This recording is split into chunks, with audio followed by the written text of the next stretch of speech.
Hello दोस्तों, एक बार फिर ऑल जी के सेंटर में मैं आपका स्वागत करता हूं। और जनरल साइंस की हमारी जो क्लासेस चल रही थी, आज चौथी क्लास है। 3 क्लासें हैं जो ख़त्म हो चुकी है।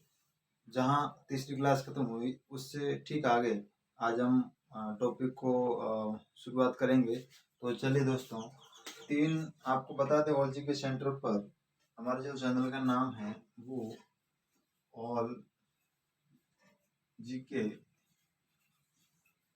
सेंटर। ऑल जी के सेंटर पर हमारी जो क्लासेस शुरू हुई थी वो 3 दिन हो गए हैं। 3 क्लासें ऑलरेडी ख़त्म हो चुकी है और आज हमारी जो क्लास नंबर है वो 4 नंबर है। आज क्लास नंबर 4 है और इस क्लास के अंदर हम जो जनरल साइंस के जो बेसिक्स थे उनको क्लियर करने की लाइन में आज उससे ठीक आगे वाले टॉपिक को टच करेंगे। और सबसे ज़रूरी चीज़ इसमें क्या है, आने वाला टॉपिक कौन सा होगा जो ज़रूरी है उसको हम डिस्कशन करेंगे। तो सबसे पहले मैं 2 शब्द लिखता हूँ यहाँ पे, जो प्राकृतिक। पहला शब्द लिखा मैंने प्राकृतिक। इससे रिलेटेड ही आज हम टॉपिक कवर करेंगे। एक प्राकृतिक है और इसका ठीक ऑपोजिट दूसरा शब्द है वो है कृत्रिम। दूसरा शब्द कौन सा है दोस्तों? वो है कृत्रिम।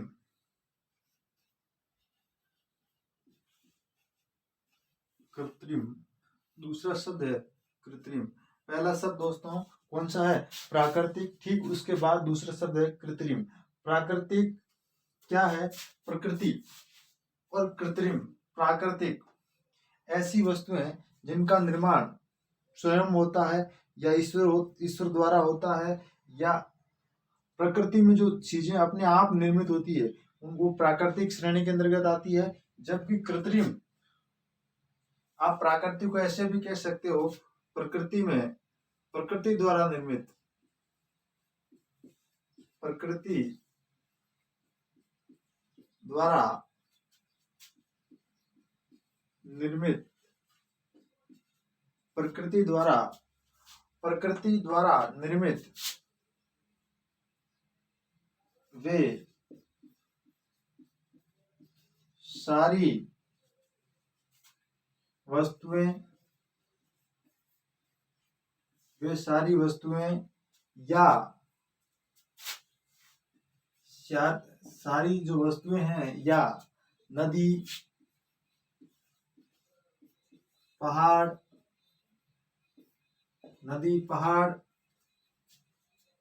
मैदान, ये जो सारी चीजें हैं जिनको मानव ने नहीं बनाया, अपने आप बनी, वो प्रकृति की श्रेणी में आती है। और प्राकृतिक वही वस्तुएं होती है या वही चीजें जो जिनको मनुष्य ने नहीं बनाया है, वे अपने आप प्रकृति द्वारा बनी है। कृत्रिम मानव द्वारा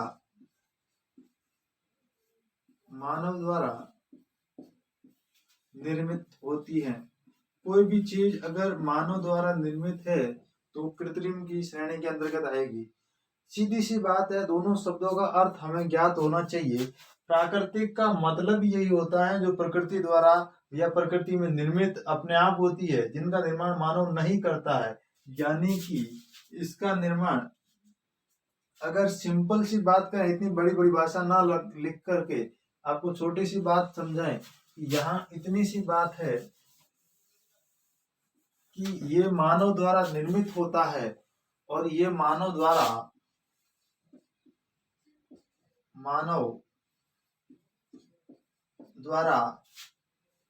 नहीं निर्मित। दोस्तों बात छोटी सी है, प्राकृतिक यानी मानव द्वारा निर्मित नहीं होते हैं, मानव द्वारा नहीं निर्मित, और कृत्रिम मानव द्वारा निर्मित होती हैं। तो इसी कड़ी में हमने कल रेशे के बारे में पढ़ा था। कौन सा शब्द दोस्तों? रेशे के बारे में पढ़ा था। ये जो रेशे हैं, रेशे अमूमन रुई जिनका नाम है उसके रूप में ये प्रयोग किया जाता है। चलिए दोस्तों, तो इसके जो रेशे हैं उसको प्राकृतिक और कृत्रिम रेशों के अंदर हम बांटते हैं। इनको समझने का मकसद ये था, प्राकृतिक मानव द्वारा निर्मित, कृत्रिम मानव द्वारा नहीं कृत्रिम मानव द्वारा निर्मित होते हैं और प्राकृतिक मानव द्वारा नहीं निर्मित होते हैं। ठीक है, यानी प्राकृतिक यानी मानव नहीं बनाता है, कृत्रिम यानी मानव बनाता है, इतना सा फर्क है। तो इसी कड़ी में आगे प्राकृतिक रेशे, कल हम पढ़ रहे थे रेशे के बारे में, आज हम पढ़ेंगे प्राकृतिक रेशे। इसकी परिभाषा जानने के लिए बहुत सिंपल है कि ऐसे रेशे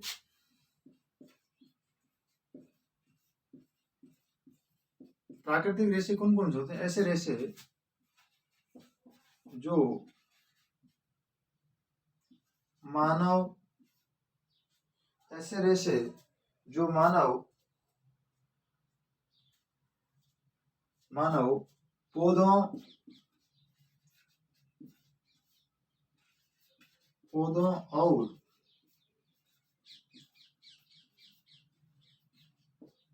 और जंतुओं से, देखिए प्राकृतिक रेशे का मतलब क्या हुआ? ऐसे रेशे जो मानव पौधों और जंतुओं से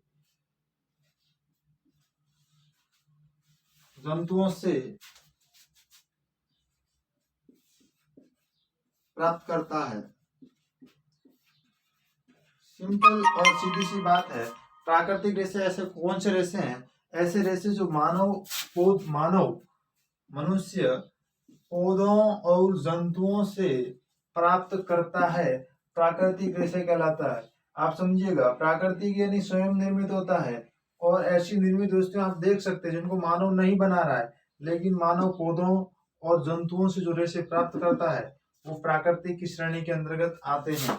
उसके बाद इसके उदाहरण, इसके कौन कौन से प्राकृतिक जो रेशे है उसके कौन कौन से उदाहरण है उनके बारे में हम बात करेंगे। ऊन, कपास, उसके बाद पटसन, ऊन, कपास, पटसन और रेशम, ये जो हैं ये प्राकृतिक रेशे का उदाहरण है। किसके उदाहरण है? प्राकृतिक रेशे के उदाहरण है।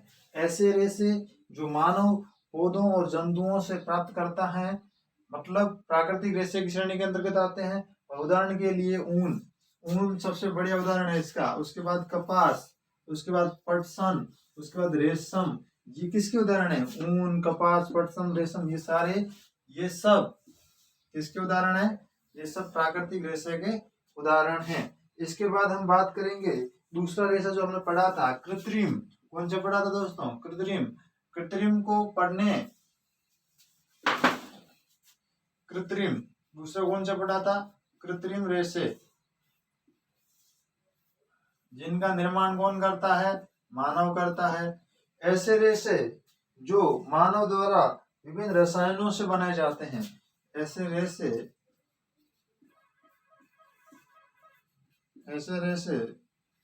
जो मानव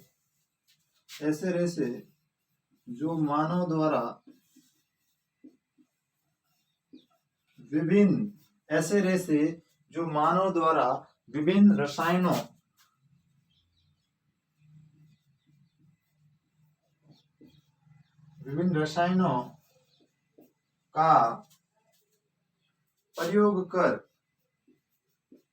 विभिन्न रसायनों का प्रयोग कर बनाया जाता है।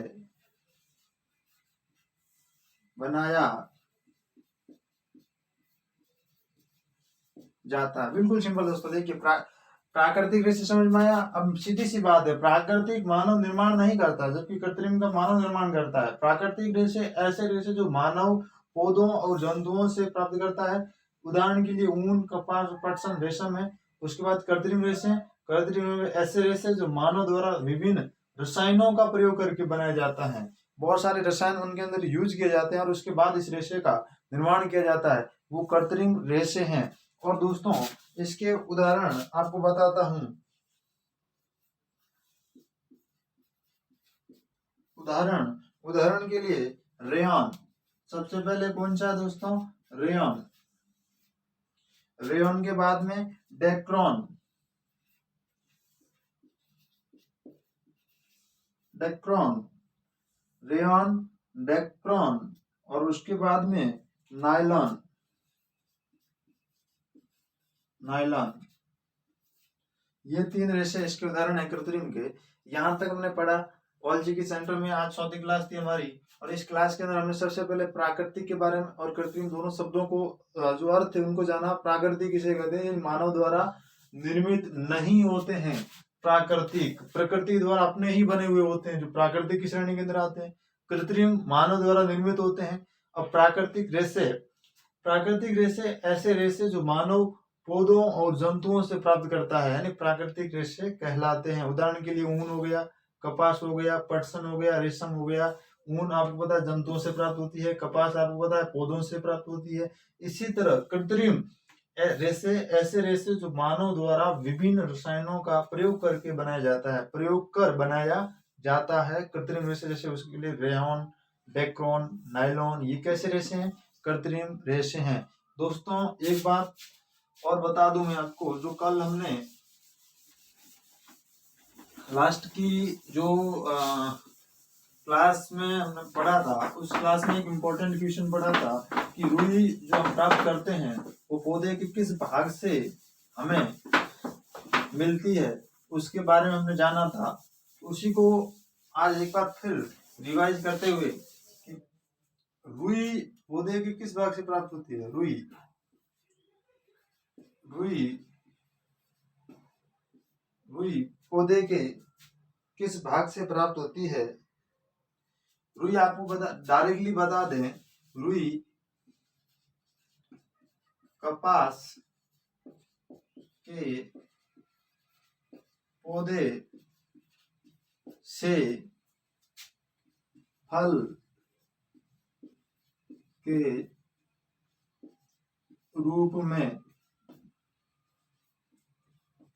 के रूप में प्राप्त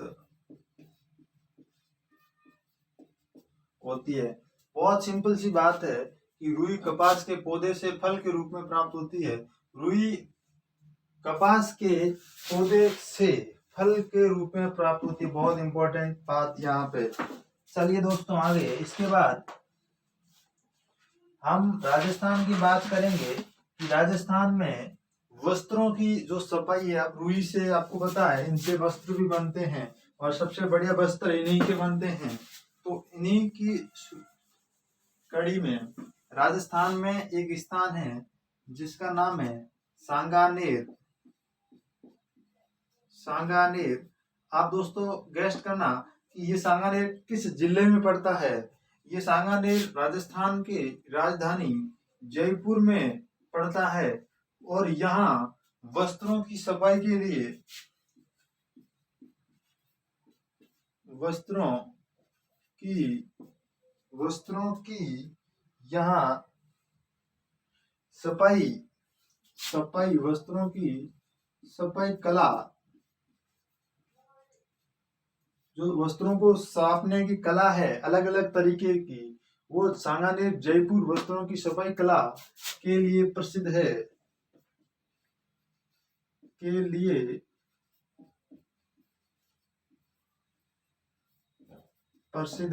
दोस्तों एक बात सिंपल सीधी सी बात है, सांगानेर राजस्थान राज्य के जयपुर जिले के अंदर स्थान पड़ता है। जैसे बालोतरा बाड़मेर जिले के अंदर पड़ता है, उसी तरह सांगानेर जयपुर जिले के अंदर। और वस्त्रों की सफाई कला, वस्त्रों की जो बात महत्वपूर्ण यह है, सफाई के करने की जो कला है उसके लिए प्रसिद्ध है। कौन? सांगानेर। कहाँ है? जयपुर में। बहुत इंपॉर्टेंट। इसके बाद आगे बढ़ते हैं दोस्तों। उसके बाद जानता रेशे पढ़ने से पहले सूती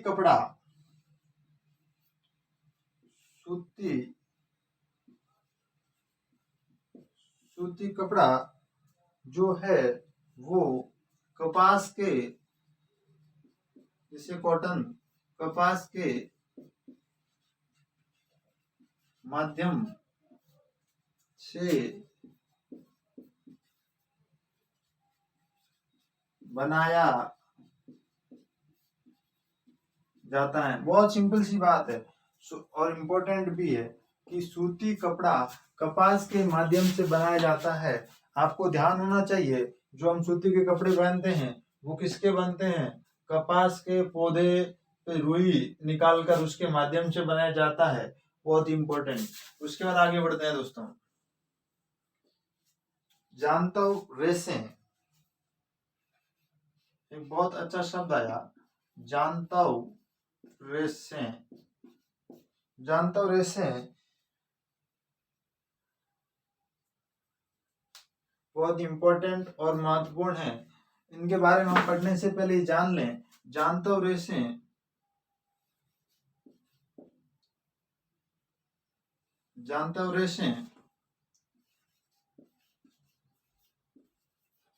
जंतुओं से प्राप्त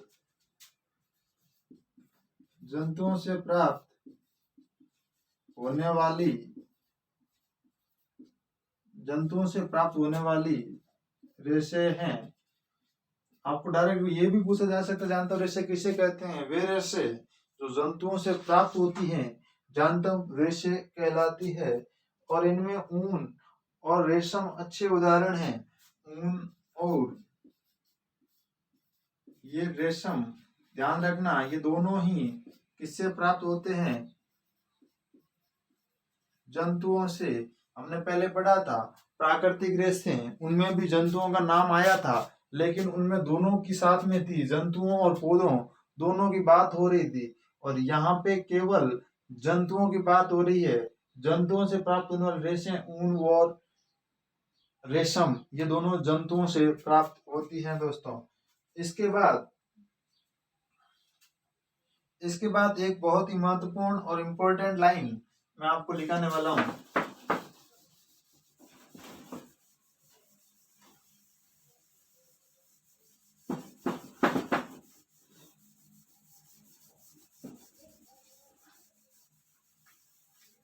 इसके बाद एक बहुत ही महत्वपूर्ण और इम्पोर्टेंट लाइन मैं आपको लिखाने वाला हूं। चेरी कल्चर, बहुत ही अच्छा इम्पोर्टेंट सवाल।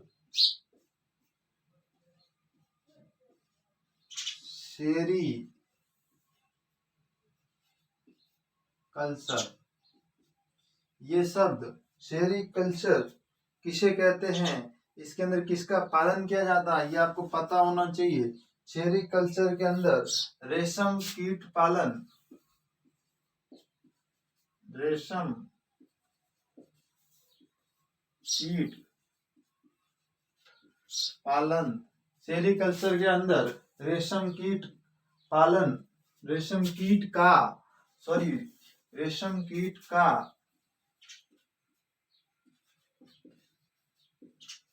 पालन किया, रेशम कीट का पालन किया जाता है। दोस्तों यहाँ तक ये बात समझ में आ गई होगी कि सेरीकल्चर क्या है और इसके अंदर किसका पालन किया जाता है। तो सेरीकल्चर के अंदर रेशम कीट का पालन किया जाता है। तो ये बहुत ही महत्वपूर्ण और इम्पोर्टेंट है दोस्तों। इसके बाद जो हमने यहाँ बात की थी रेशम कीट की, ये हमें कहाँ से प्राप्त होता है, कहाँ पे रहता है या कहाँ से प्राप्त होता है, एक ही बात है। रेशम कीट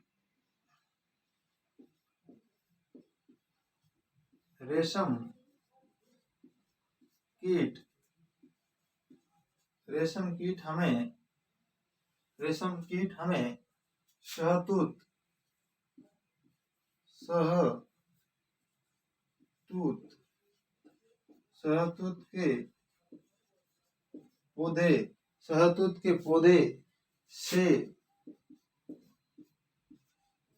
शहतूत के पौधे से प्राप्त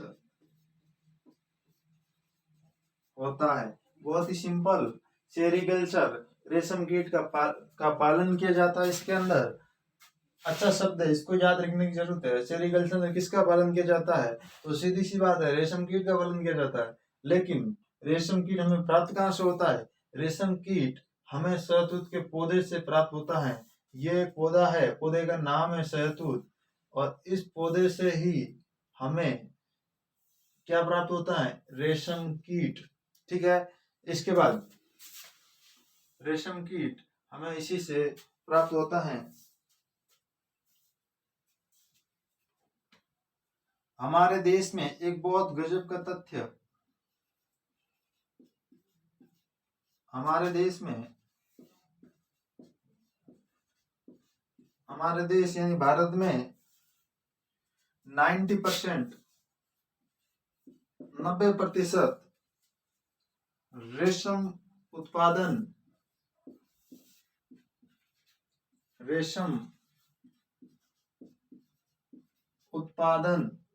हमारे देश में यानी भारत में 90% रेशम उत्पादन करने में योगदान कर्नाटक,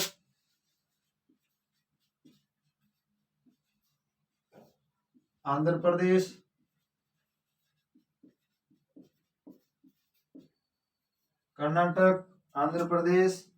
व तमिलनाडु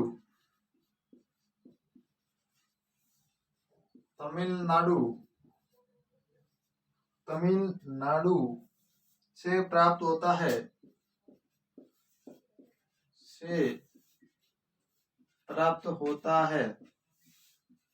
आपको स्टेट याद रखने की जरूरत, यहाँ हमारे देश में 90% रेशम उत्पादन कर्नाटक, आंध्र प्रदेश और तमिलनाडु से प्राप्त होता है। और दूसरी बात, विश्व की हम बात करेंगे, ये भारत के लेवल पे बात थी। भारत में सर्वाधिक उत्पादन रुई का, रेशम का कहाँ होता है? कर्नाटक में। और उसके बाद विश्व में सर्वाधिक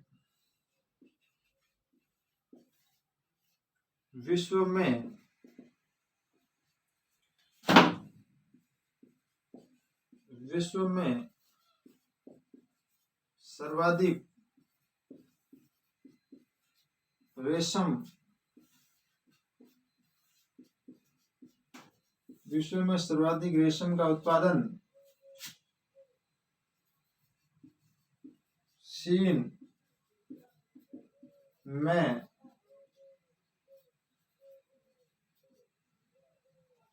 होता है। विश्व में सर्वाधिक रेशम का उत्पादन कहाँ होता है? चीन में होता है। चीन विश्व का, आपको यह भी ध्यान होना चाहिए कि चीन विश्व में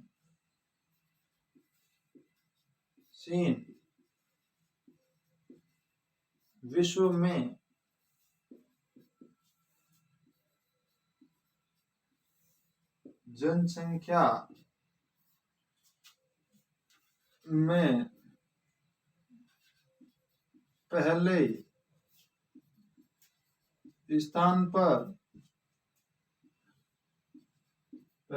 स्थान पर है। बहुत ही अच्छा सवाल। विश्व में सर्वाधिक रेशम का उत्पादन भी चीन में होता है, और चीन विश्व में जनसंख्या में भी पहले स्थान पर है। इस धरती पर सर्वाधिक जनसंख्या किस देश में है? तो वो चाइना में है। चाइना कई ऐसी चीजें हैं, इलेक्ट्रिकल से लेकर बहुत सारी चीजों के अंदर चाइना उत्पादन में विश्व में अग्रणी देशों में गिना जाता है, और बहुत सारा यहाँ प्रोडक्शन उत्पादन किया जाता है। चीन विश्व में तेजी से उभरता हुआ महाशक्ति के रूप में देखा जाता है, और चीन के अंदर बहुत सारी और भी चीजें हैं जो लगातार उत्पादन की जा रही है। इसके बाद चलिए दोस्तों आगे चलते हैं।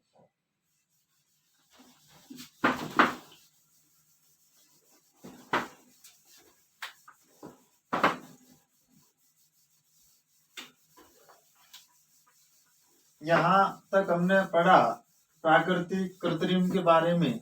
मेन फोकस हमारा प्राकृतिक कृत्रिम से हटकर दूर ज्यादा नहीं गया। प्राकृतिक का अर्थ आपको समझ में आ गया होगा, जिनका निर्माण मानव नहीं करता है। प्राकृतिक यानी जिनका निर्माण मानव नहीं करता है, प्रकृति द्वारा ही चीजें निर्मित होती है। प्राकृतिक श्रेणी, कृत्रिम ऐसी वस्तुएं जिनका निर्माण मानव करता है, उनको कृत्रिम की श्रेणी के अंदर रखा। उसके बाद हमने प्राकृतिक रेशे के बारे में पढ़ा, उसके उदाहरण पढ़े। उसके बाद हम कृत्रिम रेशे के बारे में पढ़ा। कृत्रिम रेशे और प्राकृतिक जो हमने शब्द के अर्थ पढ़े। उसके बाद हम रेशे के बारे में जानते थे, प्राकृतिक रेशा और कृत्रिम रेशा, उनके हम डिटेल से जाना। और उसके बाद हमने विश्व में भारत में कृषि के उत्पादन में सबसे पहले नंबर पर कर्नाटक, आंध्र प्रदेश, तमिलनाडु का नंबर आता है 90% विश्व भारत का। और उसके बाद विश्व की बात करें तो नंबर 1 चाइना, चीन देश जो अग्रणी था रुई उत्पादन में। इसके बाद हम दोस्तों एक और टॉपिक है जिनका हम बात करेंगे, पदार्थों का वर्गीकरण। किनका वर्गीकरण? पदार्थों का वर्गीकरण। दोस्तों पदार्थों को समझने के लिए सबसे जरूरी चीज है, इस विश्व में, इस धरती पर बहुत सारे पदार्थ हैं और उन पदार्थों को समझने के लिए हमें उनके बारे में जानना होगा, उनकी परिभाषाएं, उनके जो जिन भागों में बांट कर हम समझेंगे तब जाके हमें समझ में आएगा।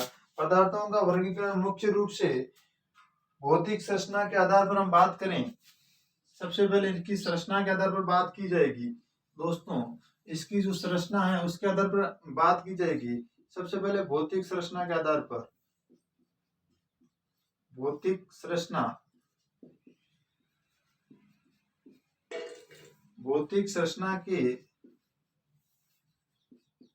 आधार पर, भौतिक संरचना के आधार पर दोस्तों सबसे पहले हमने भौतिक संरचना के आधार पर यहां से शुरुआत की और इसके बाद रासायनिक भौतिक के बाद में दूसरा है रासायनिक, दूसरा रासायनिक संरचना के आधार पर, रासायनिक संरचना के आधार पर, रासायनिक संरचना के आधार पर पहली बात समझ में आ गई होगी दोस्तों, भौतिक संरचना के आधार पर। दूसरी रासायनिक संरचना के आधार पर पदार्थों को समझ रहे हैं, ये बात दिमाग में बैठा लीजिए। सबसे पहले हम किसके बारे में बात कर रहे हैं? इस धरती पर, इस पृथ्वी पर, माना कि ये पृथ्वी है, माना कि ये पृथ्वी गोल है और इस पृथ्वी पर अनेकों चीजें, अनेकों पदार्थ उपस्थित हैं, बहुत सारे पदार्थ उपस्थित हैं जिनके बारे में हम नहीं जानते और उन पदार्थों को हमने दो भागों में वर्गीकरण किया है, एक भौतिक संरचना के आधार पर, दूसरा दोस्तों रासायनिक संरचना के आधार पर। जब हम भौतिक संरचना के आधार पर पढ़ेंगे तो इसके अंदर अलग अलग भाग होंगे, उनका निर्माण अलग अलग होगा, अलग अलग तरीके से होगा। रासायनिक संरचना के अंदर अलग अलग निर्माण पढ़ेंगे तभी जाके इस पृथ्वी पर उपस्थित पदार्थों को हम अच्छी तरह से समझ पाएंगे। चलिए दोस्तों सबसे पहले भौतिक संरचना के आधार पर हम वस्तु को मुख्य रूप से 3 लेकिन 4 भाग। सबसे पहले ठोस, 1 नंबर पे ठोस, 2 नंबर पे द्रव, 3 नंबर पे गैस और 4 चौथी अवस्था जो प्लाज्मा के रूप में है। प्लाज्मा चौथी अवस्था कौन सी है? प्लाज्मा। इसी तरह हम रासायनिक आधार पर पदार्थों का वर्गीकरण करेंगे तो इसमें भी बहुत इंपॉर्टेंट जो पार्ट है इसके, तत्व, पहला तत्व, दूसरा यौगिक, दोस्तों दूसरा कौन सा है? यौगिक, और तीसरा मिश्रण। ये पदार्थों की श्रेणी है, बिल्कुल समझने में आसानी होगी दोस्तों, कुछ ज्यादा आप बस देखते रहिए, समझ में आ जाएगा। पदार्थों का वर्गीकरण, सबसे पहले इस पृथ्वी पर जितने भी पदार्थ हैं उनका हमने वर्गीकरण किया भौतिक संरचना के आधार पर और दूसरा रासायनिक संरचना के आधार पर। भौतिक संरचना के आधार पर 3 भाग थे, माफ कीजिए सॉरी, प्रमुख 3 है लेकिन एक और उसमें साथ में ऐड किया गया है, तो ठोस, द्रव, गैस और चौथा प्लाज्मा है।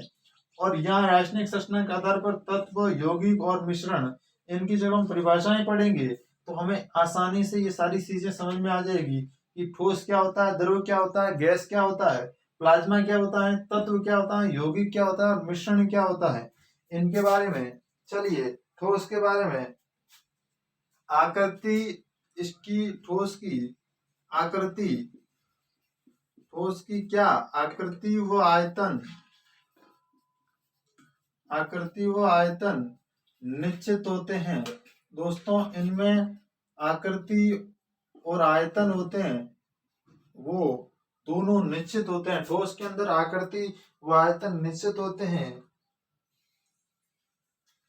इसमें आकृति निश्चित नहीं होती द्रव के अंदर, माफ कीजिएगा, द्रव के अंदर आकृति निश्चित नहीं होती,